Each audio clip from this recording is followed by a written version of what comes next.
بسم اللہ الرحمن الرحیم۔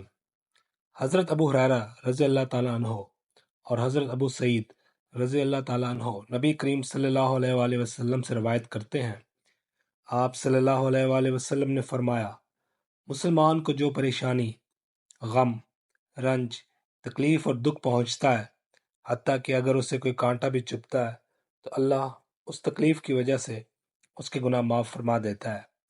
مشکوٰۃ المصابیح، حدیث نمبر 1537۔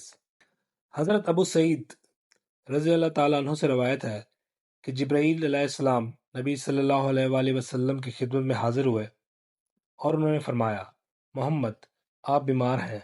آپ صلی اللہ علیہ وآلہ وسلم نے فرمایا، ہاں۔ تو انہوں نے یوں دم کیا، میں آپ کو تکلیف دینے والی ہر چیز سے، ہر نفس کے شر سے یا حاسد کی نظر سے اللہ کے نام کے ساتھ آپ کو دم کرتا ہوں، اللہ تعالیٰ آپ کو شفا عطا فرمائے۔ میں اللہ کے نام کے ساتھ آپ کو دم کرتا ہوں۔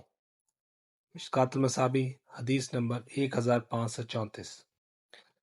حضرت عائشہ رضی اللہ تعالیٰ عنہ بیان کرتی ہیں، جب انسان کے کسی عضو کو کوئی تکلیف ہوتی ہے یا اسے کوئی پھوڑا ہوتا ہے یا کوئی زخم ہوتا تو نبی صلی اللہ علیہ وآلہ وسلم اپنی انگلی سے اشارہ کرتے ہوئے فرماتے، اللہ کے نام کی برکت سے ہماری زمین کی مٹی ہمارے باز کی تھوک کے ساتھ اللہ کے حکم سے ہمارے بیمار کو شفا بخشی جاتی ہے۔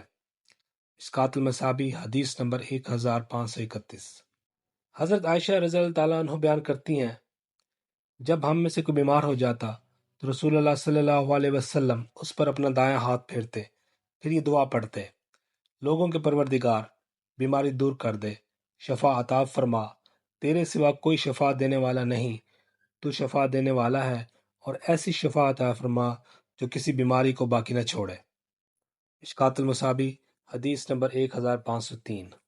حضرت ابو ہریرہ رضی اللہ تعالیٰ عنہ بیان کرتے ہیں، رسول اللہ صلی اللہ علیہ وسلم نے فرمایا، مسلمان کے مسلمان پر 6 حق ہیں۔ عرض کیا گیا، اللہ کے رسول وہ کیا ہیں؟